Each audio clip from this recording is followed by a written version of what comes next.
Ya harus kita hormati terkait dengan masalah tindak lanjutnya, maka masuk pada proses hukum acara biasa itu mediasi. Nah, dalam mediasi nanti kan bagaimana tawaran dari besar.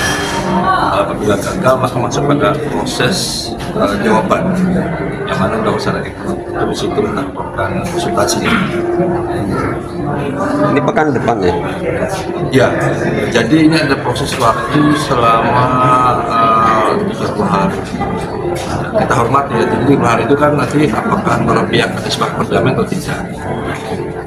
Kita lihat apakah dari prinsipal Gajah Mada sendiri pada permintaan mereka untuk menyerahkan ijazah itu relevan atau tidak. Kalau tidak relevan maka otomatis prosesnya kan gagal. Apa yang dipersiapkan untuk nanti mediasi? Ya, kita lihat terkait dengan tawaran mereka menyerahkan ijazah itu relevan atau tidak. Kalau tidak relevan ya nanti masuk ke dalam pokoknya.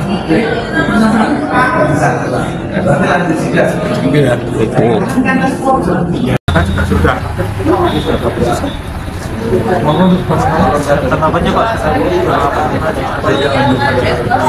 tanya dengan putusan sela tadi ya. Jadi kami menghormati, intinya kami menghormati apa yang sudah diputuskan oleh majelis hakim.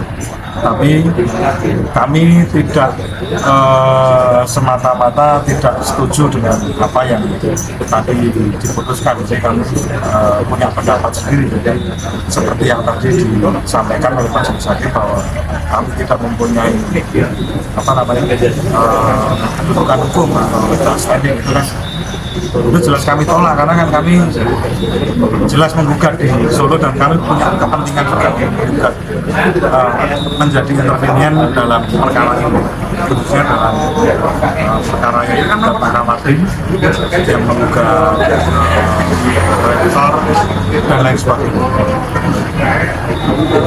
Terus juga yang kedua, kami sudah menggarisbawahi bahwa yang namanya keadilan, yang namanya pengadilan ini kan kita tempat untuk mencari keadilan.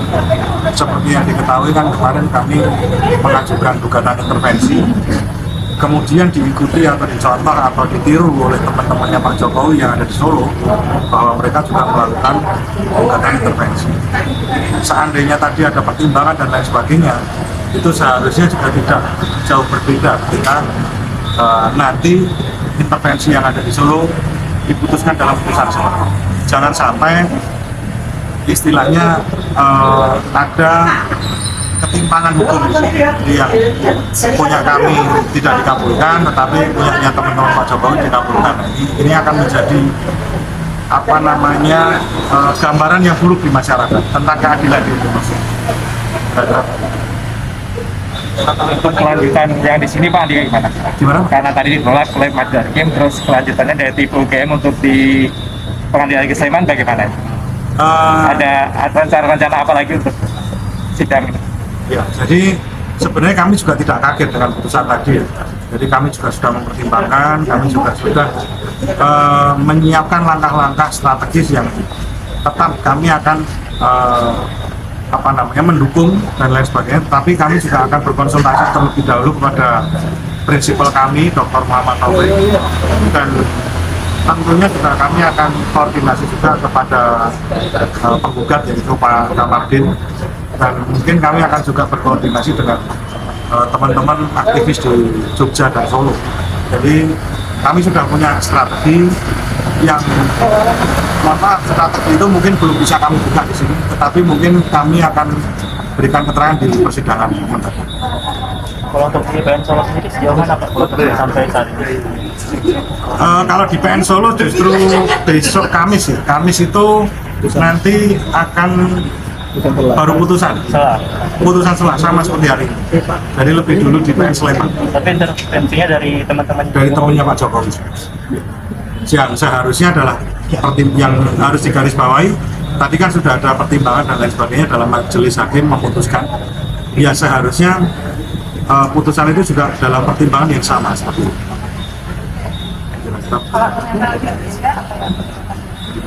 Ya ini akan jadi presiden buruk di masyarakat. Jadi ini kan diliput media sosial dan diperhatikan masyarakat banyak. Jadi ketika ini nanti timpang atau sama-sama kita bukan intervensi, tetapi yang punya kami ditolak, tetapi yang punya teman-teman Pak Jokowi itu diterima, padahal secara material dan lain sebagainya justru kami ini punya kepentingan di sini. Tapi kalau teman-teman Pak Jokowi kan, ya mohon maaf, yang kita gugat kan SMA 6 ya. Jadi mereka kalau menurut kami ya tidak punya kedudukan hukum dan kepentingan hukum. Kami kan tidak menggugat seluruh alumni kan. Jadi seharusnya kalau memang seperti ini ya kita hormati. Yang seharusnya adalah menjadikan standar untuk memutuskan gugatan-gugatan intervensi juga yang besok itu di Solo. Tapi kalau seandainya itu tidak terjadi atau bahkan yang punya kami ditolak dan punya teman-teman Pak Jokowi dikabulkan, ya mohon maaf, masyarakat melihat. Dan masyarakat ini kan sama dengan kami ini juga masyarakat biasa. Jadi ketika seperti itu ya nanti kami takut kalau masyarakat itu meragukan keadilan di Indonesia. Sama. Di depan hari Selasa kita akan menyerahkan resume daripada mediasi, dan tergugat itu diharapkan prinsipalnya datang semua. Jadi rektornya, WR-nya, pokoknya tergugat 1 sampai tergugat 8 itu diminta untuk hadir. Iya, pada acara PBS itu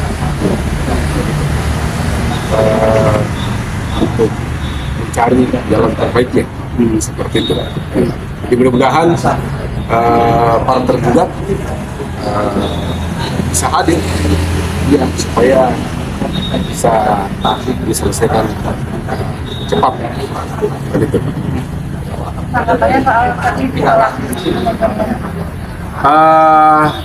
Tanggapan saya intervensi yang ditolak ya apa namanya, sebenarnya sih diterima, tapi kalau tidak ada pertimbangan lain dari hakim sehingga dia tolak. Kami sih tidak ada masalah. Ya, kami siap siapkan kita terus sampai tuntas, karena ini perkara ini kan menjadi isu nasional bahkan internasional. Jadi apa namanya, harus betul-betul diselesaikan secara transparan. Ya, kita selesaikan secara terang benderang, lebih terang daripada cahaya, supaya Indonesia bisa sama seperti itu. Tapi dari penggugat sendiri ada gambaran juga Pak terkait teknik tadi. Maksudnya apakah memang harus ditunjukkan jejak Jokowi? Itu harus, karena itu permintaan daripada masyarakat. Ya, beberapa survei kita dengar di media-media bahwa kepercayaan terhadap masyarakat itu terhadap jasa ini lebih dari 90% yang tidak percaya jasa Jokowi. Itu. Jadi seperti dari hari menyiarkan di channel YouTube-nya seperti itu. Tapi kalau mediasinya gagal dan itu bagaimana? Kalau Indonesia kita sampai terakhir, ya, sampai ke pembuktian, dan memang itu yang kita harapkan. Iya.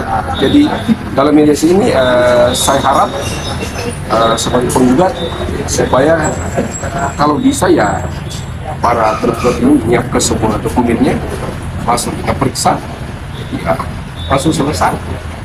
Jangan lagi ada tidak bertele-tele ini seperti itu. Bisa langsung dibawa semuanya, kita lihat, kita buktikan, ya, baru kita bisa kesimpulan. Jadi harus ada bukti. Iya. Karena kenapa ini, karena sudah terlanjur ribut, baik dalam negeri maupun luar negeri ini dibicarakan, sebagaimana tuntutan kami bahwa terjadi kegaduhan dan nilai rupiah anjlok terhadap dolar, dan tentunya utang kita nilai bertambah dari hari ke hari. Kalau ini tidak diselesaikan secepat mungkin, ya nilai rupiah kita semakin turun, dolar bisa sampai mencapai 20.000.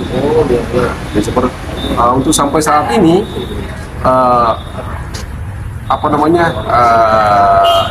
nilai yang harus ditanggung oleh 280 juta rakyat Indonesia itu 2 juta lebih per kepala dengan akibat daripada peningkatan daripada nilai dolar. Nah, seperti itu. Ya. Pekan depan dimulai lagi Pak? Iya, kalau dinilai dari sekarang ini justru lebih tinggi lagi, naik terus menerus. Jadi nilai materi dan imateri, kecuali dia bisa buktikan itu kita tiadakan itu kalau bisa. Tapi kalau dia tidak bisa membuktikan, harus dia bayar ke negara, bukan saya ke negara untuk kita semua. Jadi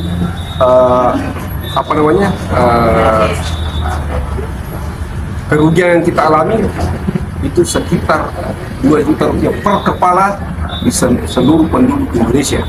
Nah, seperti itu akibat daripada kegaduhan ini sehingga terjadi ini salah satu faktor yang mengakibatkan daripada terpuruknya nilai rupiah kita di terhadap nilai dolar Amerika. Pak Martin, Ya. apa yang Anda bawa nanti di mediasi, Bapak? Yang bukti ya, bukti bahwa nilai dolar naik, nilai lemah. Karena itu memang kita punya perkaranya yang seperti itu. Ya. Kemudian sikap Anda di mediasi, Pak? Sikap Anda di mediasi seperti apa, Pak? Sikap saya itu baik, karena kita ingin melihat bagaimana persiapan mereka. Yang jelas kami punya tuntutan adalah silakan buktikan apa yang kami minta, seperti itu. Jadi tidak ada tanpa bukti, karena itu tujuan kita. Karena ini masyarakat secara keseluruhan. Untuk Selasa depan Pak, sidang seperti Ya, biasa? Selasa depan jam 10 seperti hari ini. Nah, seperti itu. Yang mudah-mudahan kita diberikan kelancaran semuanya. Amin. Terima kasih Pak. Oke, terima kasih.